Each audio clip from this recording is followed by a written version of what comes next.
The crystal tumbler hit me square in the chest. Ice-cold water soaked through my gray uniform, plastering the cheap polyester to my skin. For a moment, the only sound in the marble-floored foyer was the gentle tink-tink-tink of ice cubes bouncing across Mrs. Ashford's imported Italian tile, each one probably worth more than my supposed weekly paycheck. "I know you stole them." Selina Ashford's voice cracked through the cavernous entryway like a whip. Her face was flushed pink beneath her recent Botox treatment, and her freshly manicured hand, the one that wasn't clutching an empty Waterford glass, pointed at me like I was something she'd scraped off her Louboutin heel. The silver serving spoons from the dining room cabinet. "They were my grandmother's, you lying thief."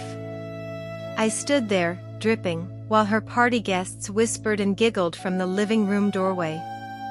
About 15 of Greenwich, Connecticut's finest, were clustered there in their cocktail attire, watching the help get humiliated. Just another Thursday evening entertainment for people whose biggest problem was usually whether to summer in the Hamptons or Martha's Vineyard. "Mrs. Ashford, I started, but she cut me off." "Don't you dare." Her voice dropped to a hiss that somehow carried to every corner of that ridiculous house. "Don't you dare lie to my face. Get out. Get out of my house right now before I call the police." I could have defended myself. I could have demanded evidence, insisted on my innocence, made a scene. Instead, I dropped my eyes to the floor, the way any good housemaid would, and whispered, "Yes, ma'am." But not before I glanced at the one person who knew the truth. Blake Ashford stood near the wet bar, his knuckles white around his whiskey tumbler. Our eyes met for just a fraction of a second, and in that moment, I saw it all, the guilt, the calculation, the relief. He knew I hadn't stolen anything. He knew because he was the one who'd hidden those spoons in my cleaning cart this morning, right after I'd accidentally found his second phone. The phone with messages from someone saved as B in his contacts. "Can't wait for tonight, baby. Selina's throwing one of her ridiculous parties. Perfect cover for us. Did you tell her yet? We've been planning this for months. She deserves to know. The investment in Aruba is set up. Once we're clear of all this, we'll finally be free." I'd been cleaning their master bedroom when it buzzed on the dresser. Blake had rushed in looking panicked, snatched it away, and locked eyes with me. I'd seen the calculations happening behind those steel-gray eyes. How much had I seen? Would I tell his wife? How could he make this problem disappear? By 5 o'clock that afternoon, Selina was convinced I was a thief. Funny how that works. "Maria." Selina snapped her fingers at the younger housekeeper hovering nervously near the kitchen door. "Get her things from the staff room and throw them out the back door. This woman is never to set foot on this property again." "Yes, Mrs. Ashford," Maria squeaked, scurrying away. As I turned to leave, Selina delivered her final blow. "And don't even think about asking for a reference. I'm calling every agency in Fairfield County. You'll never work in this town again." In fact, she raised her voice so the whole party could hear, "If I see you on this street again, I'll have you arrested for trespassing. Do you understand me?" I nodded, keeping my head down, and walked toward the back of the house. Behind me, I heard Selina's brittle laugh as she returned to her guests. "I'm so sorry about that, everyone.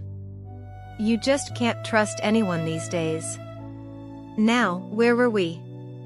Oh yes, Blake was just about to tell you all about his new development project in Costa Rica. The November air hit me like a slap when Maria shoved my backpack through the service entrance and quickly closed the door. I stood there on the perfectly manicured lawn of the Ashford estate, my uniform still damp, my hands shaking, not from cold or fear, but from pure, concentrated anger. I walked down the long driveway, past the fountain imported from Tuscany, past the guest house bigger than most family homes, past the security gate with its camera that had recorded my humiliation.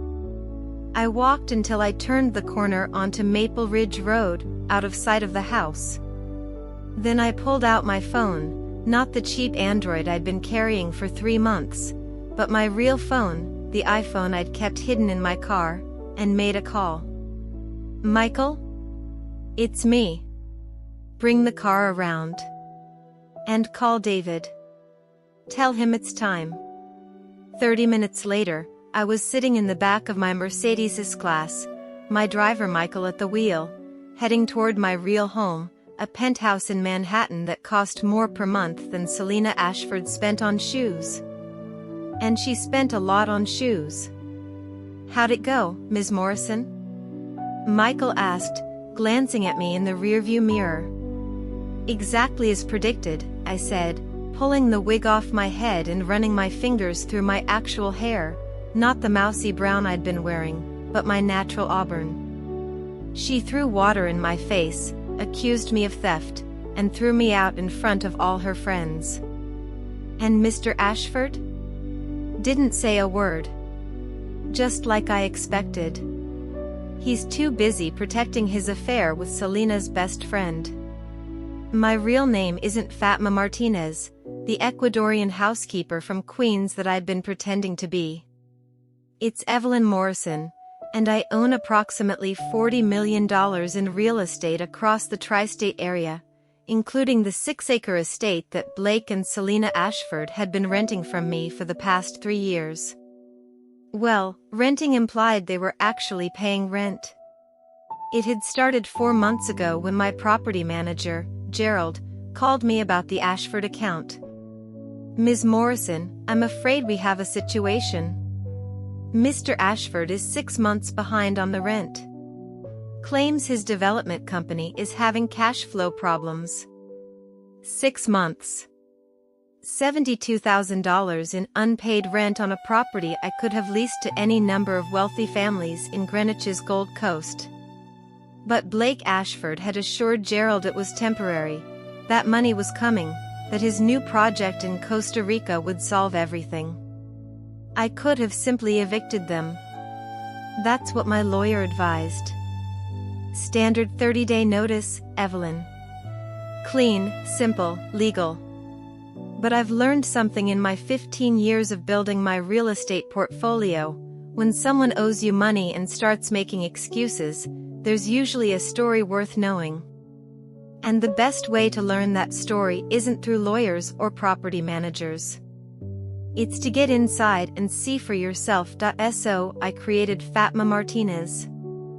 Found a legitimate housekeeping agency, worked out an arrangement with the owner, for a generous fee, got myself placed in the Ashford household, and spent 3 months cleaning their toilets, doing their laundry, and listening to every conversation they thought the help was too stupid or invisible to understand. What I discovered was better, or worse, depending on your perspective, than simple financial problems. Blake Ashford's company wasn't failing. It was being systematically drained. Not by bad investments or market forces, but by Blake himself, who'd been siphoning money from his business accounts to fund a secret life with Barbara Banu Chen, Selena's best friend since college, her neighbor 3 houses down, and the godmother to their 8-year-old daughter, Sophie.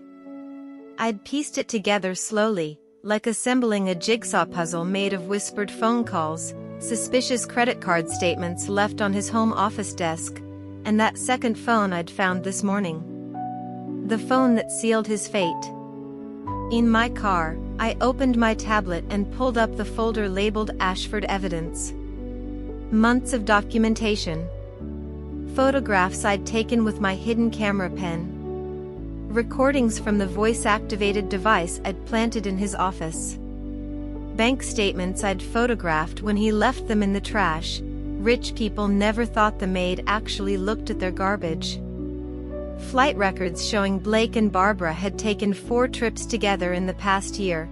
trips that coincided with times Selena thought her husband was at construction sites and her best friend was at yoga retreats. Financial transfers showing Blake had paid for Barbara's recent cosmetic surgery, $45,000 to a Manhattan plastic surgeon. The same week he'd told Selena they needed to tighten the budget. Property records showing Blake and Barbara had purchased land together in Aruba under an LLC with a very creative name, B&B Investments Holdings. And the crown jewel, the loan application I'd found in his desk drawer, where Blake had listed the Ashford family's assets, including jewelry that belonged to Selena, the value of her trust fund that he couldn't actually access, and even Sophie's college fund that her grandfather had established. He was planning to leave. To take everything he could liquefy, leave Selena with nothing but debt and a broken heart, and start a new life in Aruba with her best friend. The only problem? He was trying to do it with my money. Living rent-free in my property while he built his escape plan. "We're here, Ms. Morrison," Michael said as we pulled up to my building. "Thank you. Go home and get some rest. Tomorrow's going to be interesting." In my apartment, I took a long, hot shower, washing away the last traces of Fatma Martinez. Then I sat down at my desk and opened my laptop.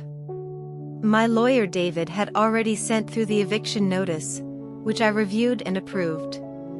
But that was just the beginning. I spent the next 3 hours crafting something else, a comprehensive dossier that detailed every piece of evidence I'd gathered. Not just for me, but for Selena.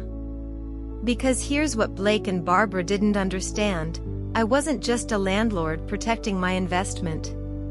I was a woman who'd been where Selena was about to find herself. 10 years ago, I'd been married to a man who'd done something similar. Drained our joint accounts, took out loans in my name, and ran off with his secretary to start a consulting business in Miami. By the time I'd figured out what was happening, I was $200,000 in debt and facing bankruptcy. I'd clawed my way back. Worked 3 jobs, rebuilt my credit, educated myself about real estate and investments. Eventually turned that disaster into the empire I had now.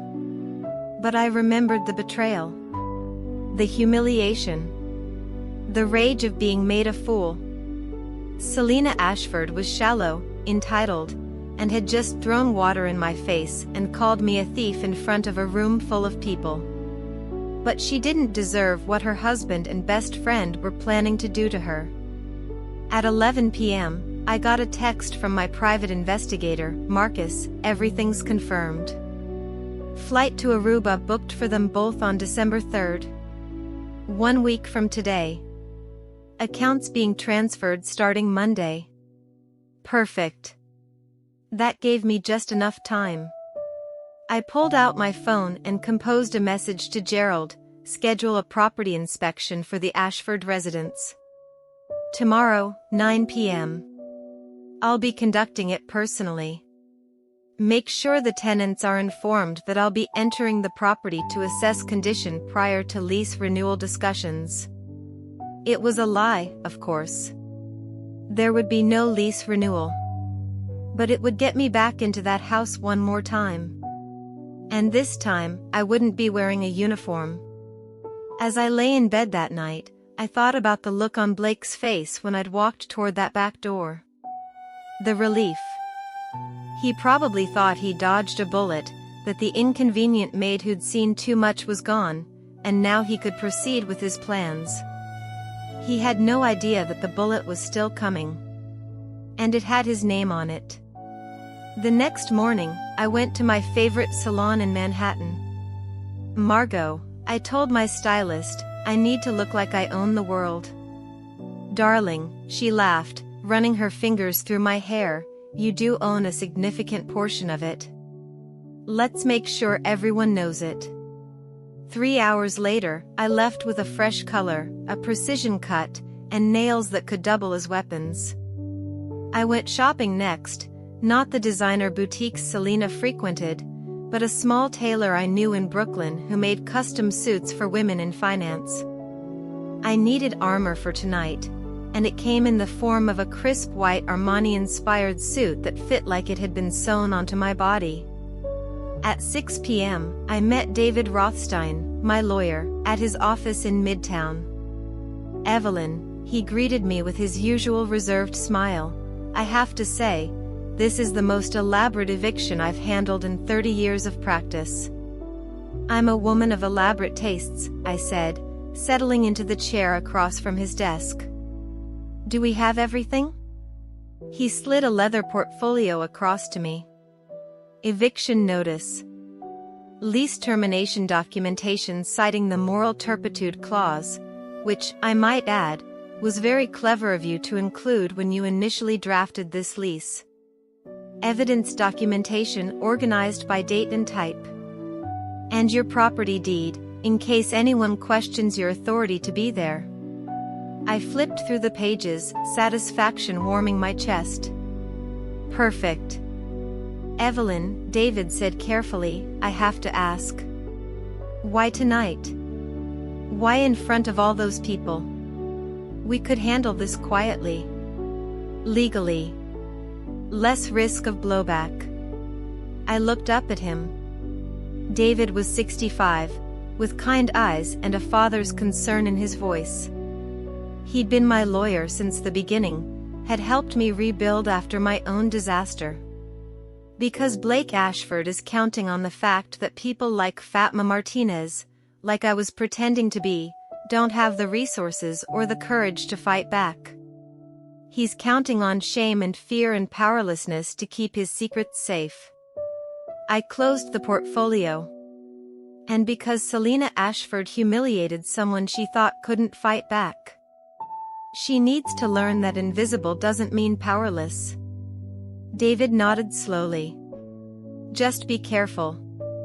Cornered animals bite." "So do I," I said, standing. "That's what they're about to learn." To be continued. At 8:45 p.m., Michael pulled the Mercedes up to the guardhouse at the entrance of Meadowbrook Estates, the gated community where the Ashford residence sat among 19 other mansions belonging to Connecticut's elite. "Good evening," the security guard said, leaning down to the window. His name tag read Rick. I'd seen him dozens of times over the past 3 months when I'd arrived for my housekeeping shifts. He'd never once looked at my face. "Good evening," I said, my voice no longer carrying Fatma's slight accent. "Evelyn Morrison. I'm here for a property inspection at 1247 Riverside Drive." Rick frowned, checking his clipboard. "The Ashford residence?" "That's correct. I'm the property owner. Your management office should have received notification this morning."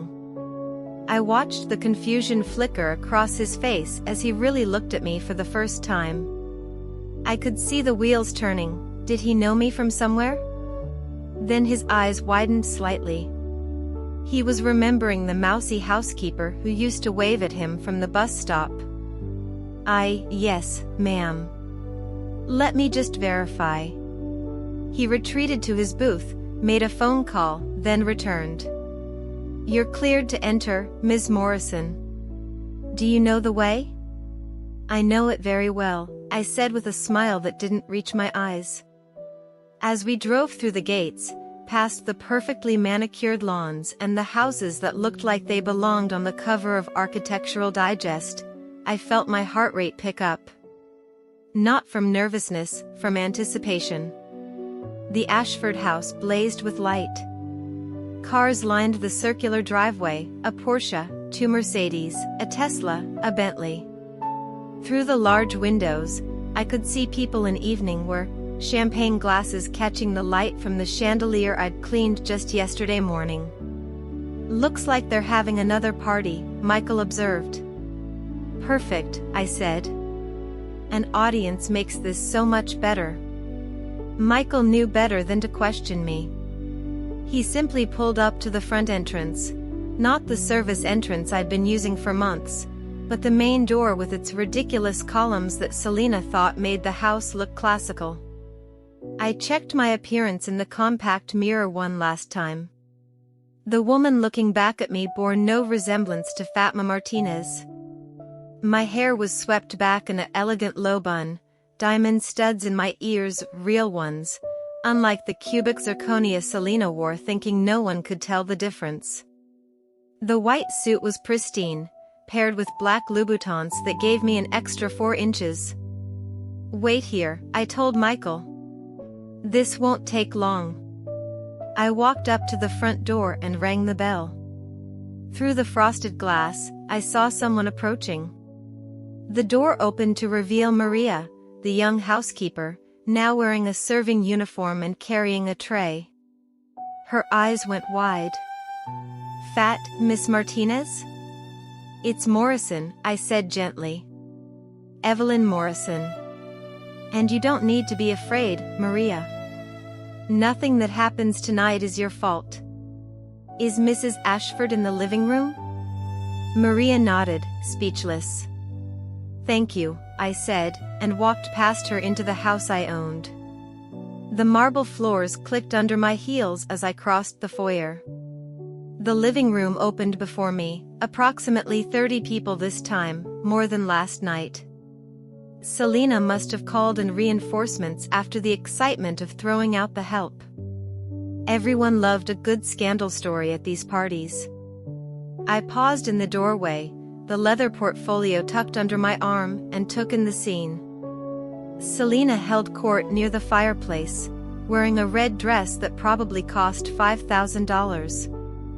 Barbara Chin stood beside her, or Banu as Selina called her, in a black cocktail dress that showed off the results of Blake's generous gift to her plastic surgeon. They were laughing about something, champagne glasses in hand, the picture of wealthy female friendship. Blake was at the bar, mixing drinks for a couple I recognized as the Hendersons from 3 doors down. He was telling some story, gesturing with a bottle of scotch, playing the role of successful businessman and devoted husband. I cleared my throat. The sound carried in the sudden lull between songs from whatever jazz playlist Selina had chosen for ambience. Heads turned. Conversations stopped mid-sentence. Blake saw me first. The bottle of scotch slipped from his fingers and shattered on the marble bar top, sending glass and expensive liquor across the white carpet. "What the," he started. Selina turned, and I watched her face cycle through confusion, recognition, and fury in about 3 seconds. "You. That thief from yesterday. How dare you, security." "I wouldn't do that if I were you, Selina," I said, my voice calm and clear. I walked into the room, and people parted like I was Moses and they were the Red Sea. "You're going to want to hear what I have to say. All of you are." "I don't know how you got past the gate," Selina sputtered, her face flushing that unflattering shade of red again, "but you're trespassing." "Blake, call the police." Blake didn't move. He stood frozen behind the bar, glass crunching under his shoes, staring at me like I was a ghost. Because he knew. In that moment, seeing me transformed from the dowdy housekeeper into someone who looked like she belonged at this party, no, like she owned this party, he knew that everything was about to fall apart. "My name," I said, addressing the room at large, "is not Fatma Martinez. It's Evelyn Morrison. And I'm not a housekeeper. I'm the owner of this property." Gasps rippled through the crowd. Selina's champagne glass slipped from her fingers and bounced on the carpet, spilling golden liquid across the expensive Persian rug. "You're what?" she whispered. I walked to the center of the room, set my portfolio on the coffee table, the one I'd polished 100 times, and opened it. "I've been working in this house for 3 months under false pretenses, yes. I apologize for the deception. But I had good reason." I pulled out a stack of papers and held them up. Blake Ashford has not paid rent on this property for 6 months. That's $72,000 he owes me. When my property manager contacted him, Mr. Ashford claimed his business was experiencing temporary cash flow problems. All eyes turned to Blake. He opened his mouth, but no words came out. I decided to investigate these claims personally, I continued. So I got myself hired as household staff. And what I discovered was illuminating. I pulled out the first photograph and held it up. It showed Blake and Barbara on a beach, his arm around her waist, both of them in swimwear, kissing. This was taken in Turks and Caicos in July. While Selena thought her husband was at a construction conference in Miami. Selena made a sound like she'd been punched. Barbara's face went white. That's not, Blake started. Don't, I cut him off. I have 17 more photos from 4 different trips. Aruba in March, Napa Valley in May, St. Bart's in September, and Turks and Caicos in July. I set the photos on the coffee table, fanning them out like cards.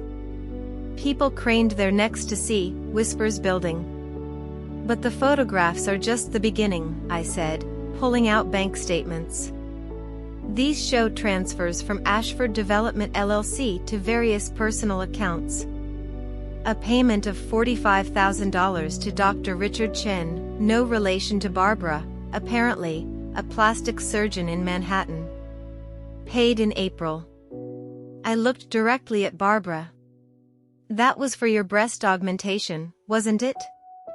And the rhinoplasty? Selena, did your best friend tell you she was getting plastic surgery? Selena turned to Barbara, her mouth open. Banu? Barbara backed up, shaking her head.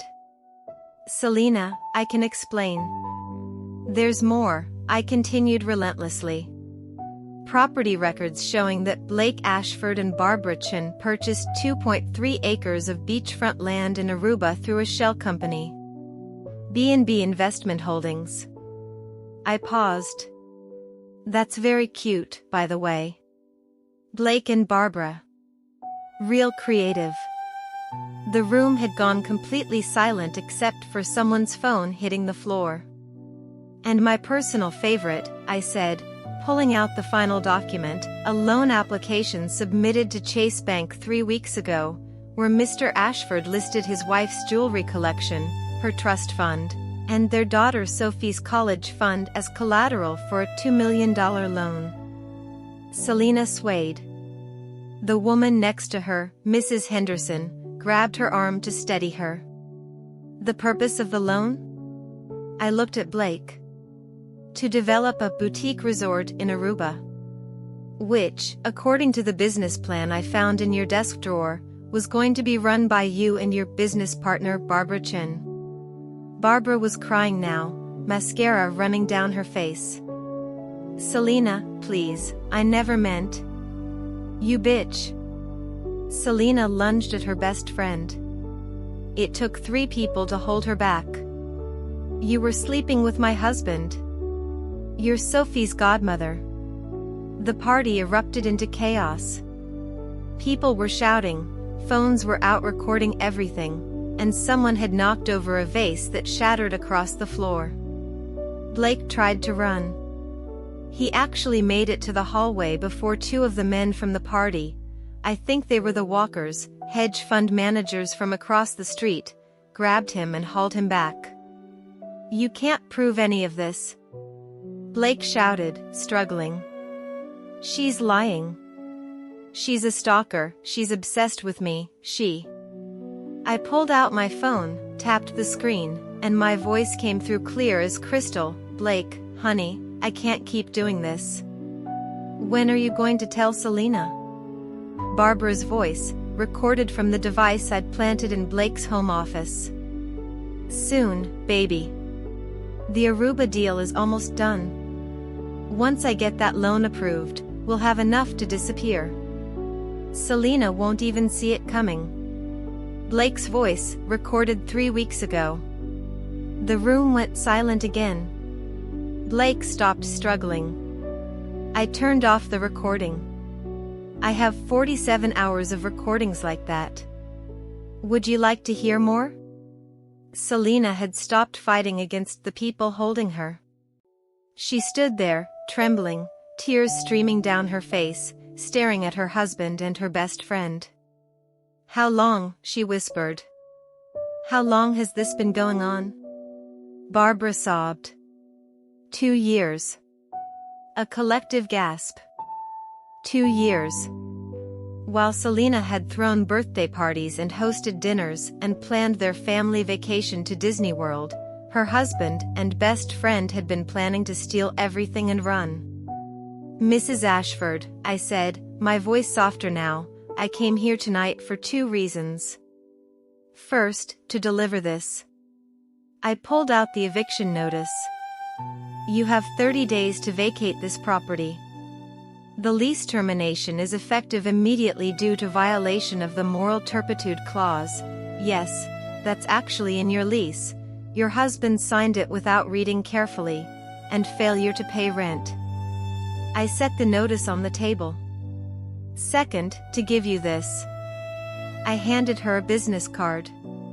"That's my lawyer's information. David Rothstein. He specializes in divorce cases involving hidden assets. You're going to need him." Selena took the card with shaking hands. "Why?" she whispered. "Why would you help me? I threw water in your face. I called you a thief. I humiliated you." I looked at her, really looked at her. Behind the Botox and the designer dress and the mean girl attitude, I saw a woman whose world was collapsing. I'd been there. I knew that feeling. Because 10 years ago, my husband did something similar to me, I said quietly. And when I found out, I had no one. No evidence, no warning, no help. I lost everything. I gestured to the documents spread across her coffee table. "You're not going to lose everything. You're going to take him for every penny he has left. You're going to protect your daughter's future. And you're going to make sure both of them," I looked at Blake and Barbara, "understand that betrayal has consequences." Selena nodded slowly, clutching the business card like a lifeline. I picked up my portfolio, leaving all the evidence behind for her. As I turned to go, Barbara called out, "Wait." I paused. She was fumbling in her purse, pulled something out, and it fell to the floor. A small white stick. A pregnancy test. With 2 pink lines. The room exploded again. Selena screamed. Blake's face went gray. Barbara collapsed into a chair, sobbing. I looked at the test on the floor, then at Barbara, then at Selena. "Well," I said, "that's going to complicate the divorce proceedings." As I walked out of that house for the last time, with shouting and crying echoing behind me, I passed Maria in the hallway. She was standing there wide-eyed, still holding her tray of canapés. "Miss Morrison," she said. "What do I do?" I pulled out my wallet and handed her $500. "Call an Uber. Go home. And tomorrow, call me." I gave her my real business card. "I need a new house manager for one of my Manhattan properties. It pays 3 times what you're making here, and I promise, no one will ever treat you like you're invisible." Her eyes filled with tears. "Thank you. Thank the Ashfords," I said. "They taught me that the people society treats as invisible see everything. And sometimes, that's a very dangerous thing to forget." Michael was waiting by the car. As he opened the door for me, I heard something crash inside the house, probably Selena throwing something at Blake, and more shouting. "How did it go?" Michael asked as we pulled away. I leaned back against the leather seat and smiled. "Exactly as planned. And the pregnancy test? Was that a surprise to me too, I admitted. But it actually works in Selena's favor. Connecticut is a fault divorce state. Adultery, financial fraud, and now a baby with the mistress? Blake Ashford is going to be lucky if he ends up with enough money for a studio apartment in Hartford. My phone buzzed. A text from Gerald. Just got an email from Ashford's lawyer. They want to meet about the eviction. What should I tell them? I typed back, tell them to bring a very large check. And maybe some humility. As we drove back toward Manhattan, passing houses lit up with the glow of normal families having normal Friday nights, I thought about what I'd said to Selena. About being invisible. For 3 months, I'd scrubbed their toilets, made their beds, served their food, and listened to their lives. They discussed their affairs, their schemes, their cruelties, all in front of me. Because people like Blake and Selena Ashford had been raised to believe that the help didn't count. That we were just part of the furniture. They'd forgotten that furniture has eyes and ears. And sometimes, that furniture owns the house you're sitting in. My phone buzzed again. David Rothstein, Selena Ashford's assistant, just called. She wants a meeting first thing Monday morning. Also, apparently the party ended with police involvement. Blake Ashford was arrested for assaulting Barbara Chen when she confirmed the pregnancy. This is going to be all over Greenwich by morning. I smiled in the darkness of the car. Good. Let it be all over Greenwich. Let it be a warning to every entitled, cruel person who thought they could betray and humiliate people without consequences. Let them remember that invisible doesn't mean powerless. And that sometimes, the woman cleaning your house might actually own it. Monday morning arrived with the kind of crisp December sunshine that makes Manhattan look like it's made of glass and gold. I sat in my penthouse office, sipping Ethiopian coffee and reading the Greenwich Gazette's online edition. The headline was better than I could have imagined. Local developer arrested at society party, allegations of fraud, adultery rock Meadowbrook Estates. The article was delicious. Apparently, after I'd left Friday night, Blake had attempted to blame everything on Barbara. She'd responded by slapping him and screaming that she'd only gotten involved with him because he'd promised to leave Selena months ago. Blake had grabbed her arm, hard enough to leave bruises, and someone had called the police. He'd spent Friday night in a holding cell and made bail Saturday morning. By Saturday afternoon, Barbara had hired her own lawyer and was apparently cooperating with Selena's divorce attorney, providing documentation of every penny Blake had spent on their affair in exchange for immunity from Selena's civil suit. It was beautiful, really. The mistress turning on the cheating husband to save herself. Classic. My phone rang. David Rothstein. Good morning, counselor, I answered. I assume you saw the news? Evelyn, I've been practicing law for 30 years, and I have never seen anything like this weekend. He sounded both exhausted and exhilarated. I met with Selena Ashford this morning. She wants to hire me for the divorce. But more importantly, she wants to know if you're willing to testify. Testify? Blake's lawyer is trying to claim that you illegally recorded conversations and invaded their privacy. They're threatening to countersue you for harassment, illegal surveillance, and emotional distress. I laughed. Let them try. Connecticut is a one-party consent state. I was present for every conversation I recorded. And as the property owner, I had legal right to install security devices in my own property, which I disclosed in the lease agreement that Blake signed without reading. That's what I told them, David said with satisfaction. But they're desperate. Blake's business accounts have been frozen pending a fraud investigation, Apparently he wasn't just stealing from himself, but from his investors too. The SEC is involved now. His passport's been flagged. And Barbara's husband filed for divorce Saturday night and is seeking full custody of their 2 daughters. I hadn't known Barbara had children. That detail hit differently. How old are her daughters? 12 and 14. They apparently found out about their mother's affair when videos from your Friday night reveal went viral on social media. Someone at the party recorded everything.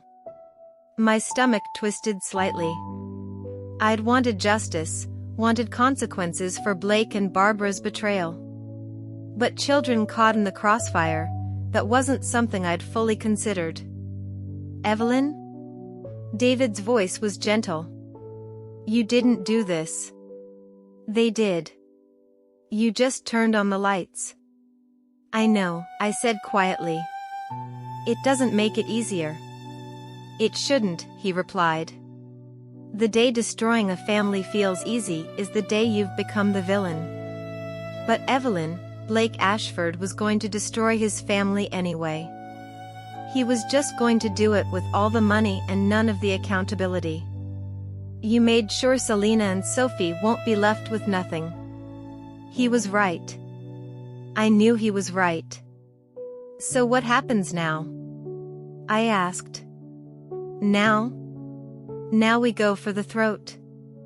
Selena wants everything, the house, well, your house, his cars, his boat, his share of the business, Sophie's college fund restored, alimony, child support, and damages for emotional distress. With the evidence you provided, she'll get most of it.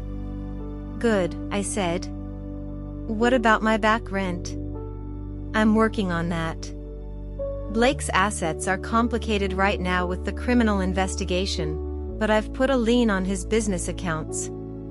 You'll get your money, it just might take a few months. I can wait, I said. I'm a patient woman.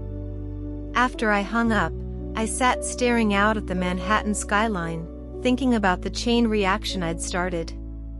Blake arrested. Barbara's marriage destroyed.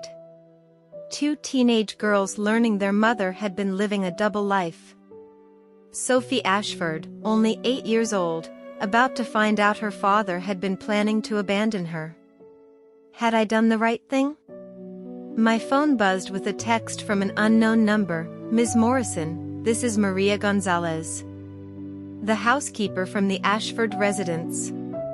You said to call about the house manager position. Is the offer still available? I smiled and typed back, yes.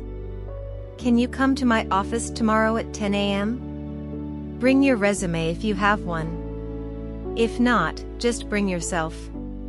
3 dots appeared, then, thank you, Ms. Morrison. You changed my life. No, I murmured to myself. You're going to change your own life. I just opened a door. Tuesday morning, Maria arrived at my office wearing a neat black dress and carrying a folder. She looked nervous but determined. Please, sit, I said, gesturing to the chair across from my desk. Tell me about yourself. The real version, not the nervous interview version. She blinked, then laughed shakily. The real version? The real version. She took a breath. I'm 26. I came to the US from El Salvador when I was 16 with my mother and younger brother. We were running from gang violence. My mother died 3 years ago, cancer.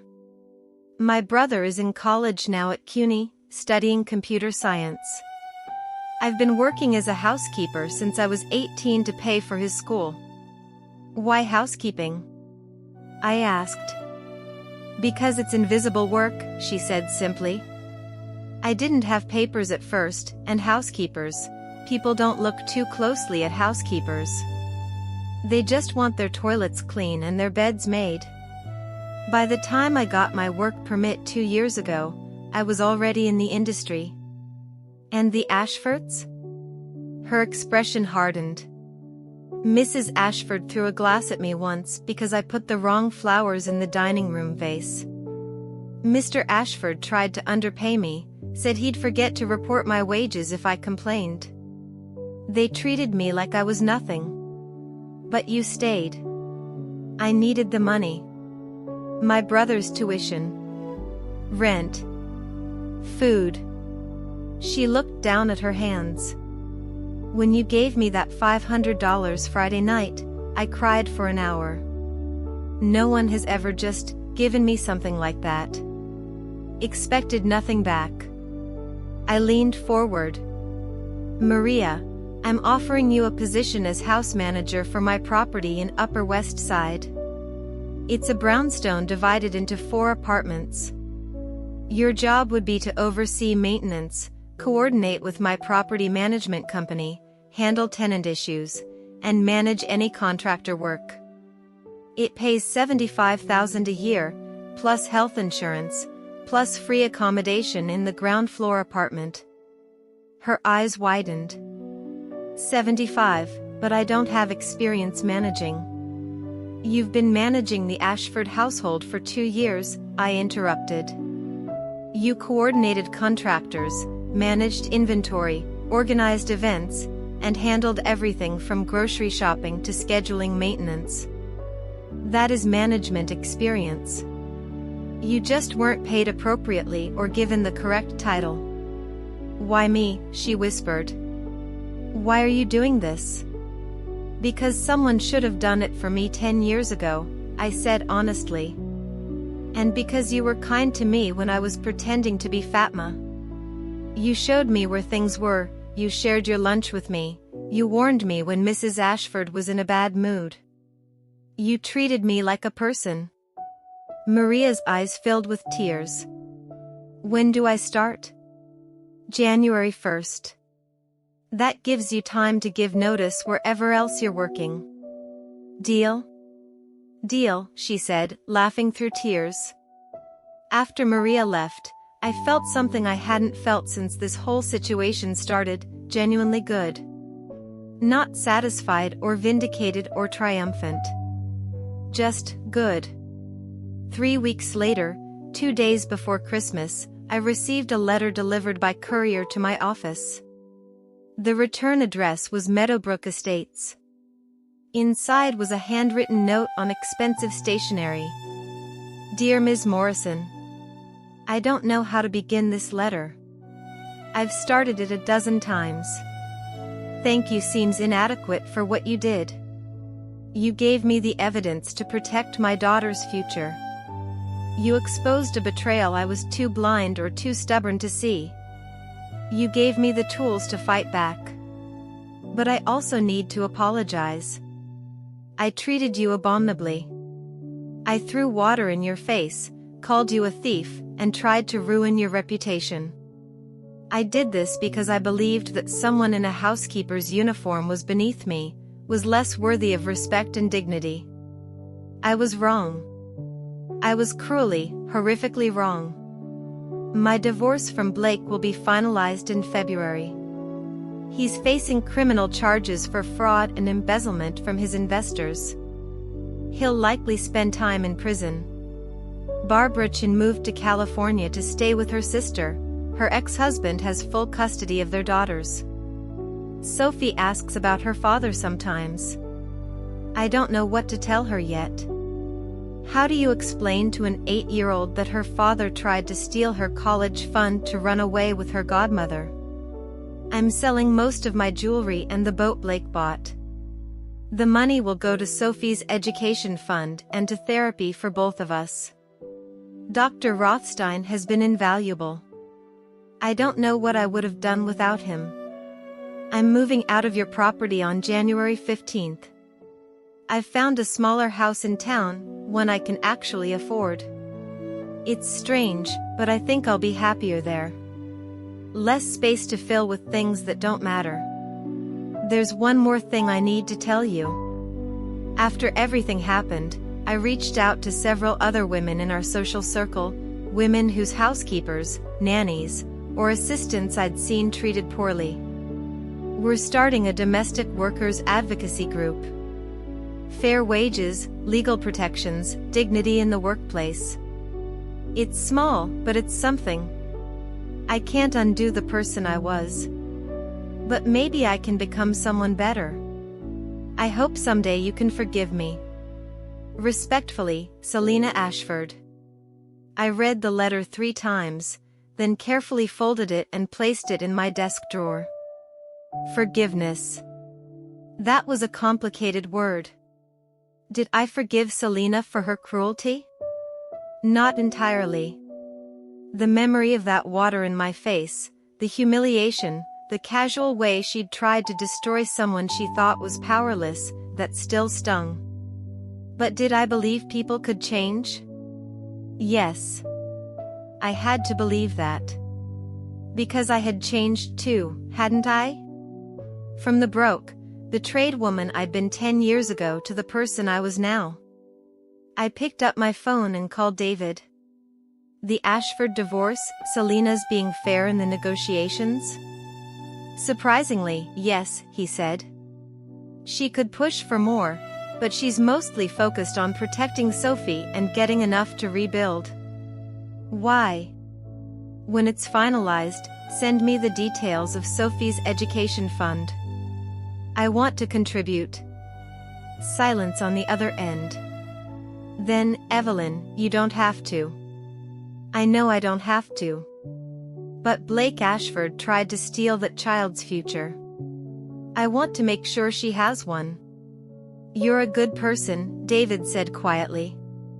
I'm a complicated person, I corrected. There's a difference. On Christmas Eve, I threw a party at my penthouse.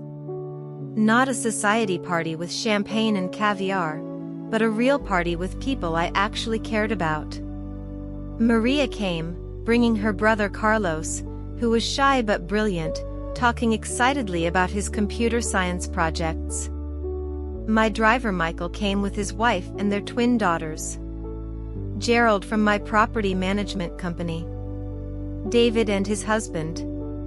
A few other people from my life, my accountant, my favorite coffee shop barista, the doorman from my building who always remembered to ask about my day. People who saw me. Really saw me. Ms. Morrison, Carlos said, approaching me nervously near the end of the evening. Maria told me what you did. How you helped her. Thank you. She's the only family I have. She's lucky to have you, I said. And you're going to do great things. Maria told me about your scholarship applications. I want to work in cybersecurity, he said, his eyes lighting up. Help protect people's information, stop fraud, that kind of thing. I smiled, thinking about Blake Ashford's second phone, his hidden accounts, his secret life. The world needs more people like you, Carlos. As midnight approached and my guests started to leave, Maria pulled me aside. I've been thinking about something, she said. About what happened with the Ashfords. What about it? You could have just evicted them. Taken them to court quietly. But you didn't. You exposed them publicly. Made sure everyone knew what they'd done. She looked at me carefully. Why? I considered the question. Because Blake Ashford was counting on shame keeping me quiet. He thought that because I was just a housekeeper, I wouldn't have the resources or the courage to fight back. And Selina thought she could humiliate me without consequences because people like me don't matter in her world. And you wanted to prove them wrong. No, I said slowly, I wanted to prove something to every person who's ever been made to feel invisible. Every housekeeper, every assistant, every person someone powerful has underestimated. I wanted to show that invisible doesn't mean powerless. Maria nodded. My mother used to say something, the people who see everything are the ones no one thinks to watch. Your mother was a wise woman. She was a housekeeper too, Maria said softly. For 20 years. And she saw everything. After everyone left, I stood at my penthouse windows, looking out at the city lights. Somewhere out there, Blake Ashford was probably in a small apartment, facing criminal charges, his empire destroyed. Barbara Chin was in California, divorced and estranged from her daughters. Selena Ashford was packing up her life, preparing to move into a smaller house and start over. And me? I was here, in a penthouse I'd earned through years of hard work after my own disaster. Older, wiser, and maybe a little harder than I used to be. Had I been too harsh? Should I have handled it differently? My phone buzzed with an email. The subject line read, from a former housekeeper. Dear Ms. Morrison. You don't know me, but I heard about what you did in Greenwich. I've been working as a live-in housekeeper for a family in Westchester for 3 years. They haven't paid me in full for the last 6 months. They say they'll report me to immigration if I complain, even though I have a work visa. Your story gave me courage. I'm finding a lawyer. I'm fighting back. Thank you for showing me it's possible. A friend. I read the email twice, then saved it in a folder I titled Reasons. This was why I'd done it. Not just for me, not even just for Selena. For every person who'd been made to feel small, powerless, invisible. I typed a response, you deserve to be paid fairly and treated with dignity. If you need help finding a lawyer, I can make some calls. You are not powerless. Remember that. As I hit send, I thought about the question Maria had asked. Why expose them publicly? Because power thrives in silence. Because cruelty depends on victims being too afraid or too ashamed to speak up. Because the Blake Ashfords of the world need to know that someone is watching, someone is remembering, and someone will hold them accountable. Was I a hero? No. Heroes don't usually deceive people or ruin lives, even justified ones. Was I a villain? Maybe to some people. But I was a woman who'd been broken once and had built herself back up. A woman who'd learned that real power isn't about money or houses or designer clothes, it's about refusing to be silenced. And I was a woman who remembered what it felt like to be invisible. So I'd become the kind of person who made sure that the invisible were seen, that the silenced were heard, and that the powerful learned they weren't untouchable. My phone rang. Unknown number. Hello? Ms. Morrison? A woman's voice, shaking. My name is Jennifer Park. I'm calling about my employer. He's been inappropriate. Harassing me. I have no proof, just my word against his. I saw the article about you and the Ashfords. I was wondering, could you tell me how you documented everything? I smiled slowly. I can do better than that. I can tell you exactly what to do. And when you're ready to act, I know an excellent lawyer. As I talked Jennifer through the process, how to safely document harassment, how to gather evidence, how to protect herself legally, I realized something. The Ashford situation wasn't an ending. It was a beginning. And I was just getting started. The brownstone on the Upper West Side was beautiful in June sunlight.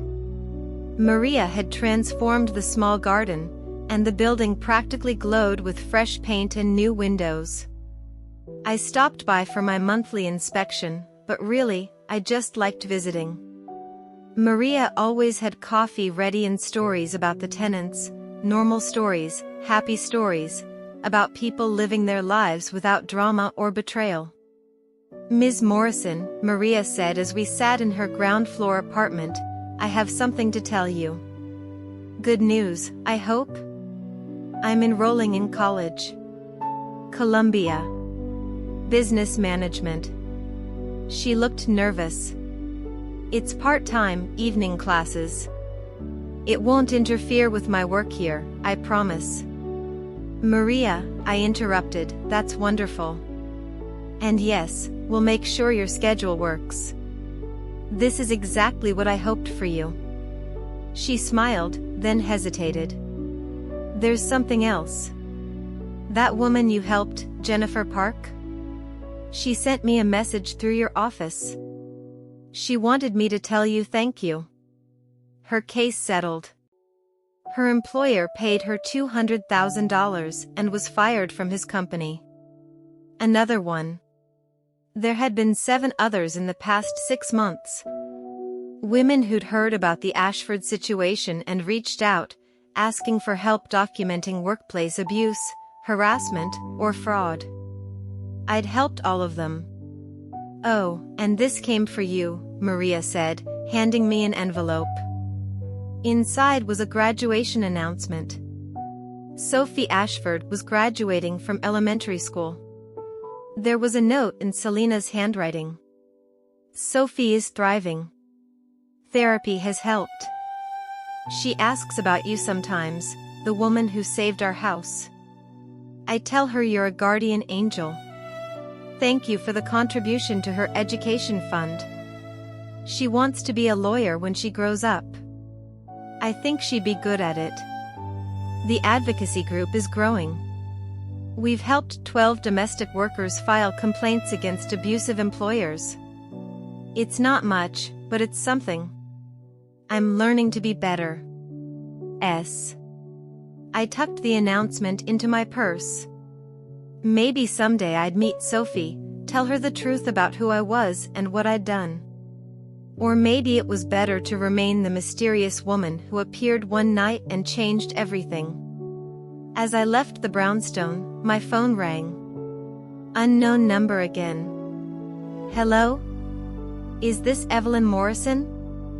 The woman from the Greenwich Gazette article? Who's asking? My name is Rachel Torres. I'm a nanny in Scarsdale. My employers haven't paid me in 3 months, and they're threatening to claim I stole from them if I complain. I don't know what to do. Someone told me you might help. I stopped on the sidewalk, looked up at the June sky, and smiled. Rachel, I said, tell me everything. And don't leave out any details. The smallest things often matter most. Because that was the truth I'd learned, the smallest people, the ones society overlooks, the ones doing the invisible work, often see the biggest secrets. And sometimes, when you give them a voice, they can change everything. I was Evelyn Morrison. I owned $40 million in real estate. I'd been betrayed, broken, and rebuilt. And I was the woman who made sure that invisible didn't mean powerless. That was my story. But really, it was just the beginning.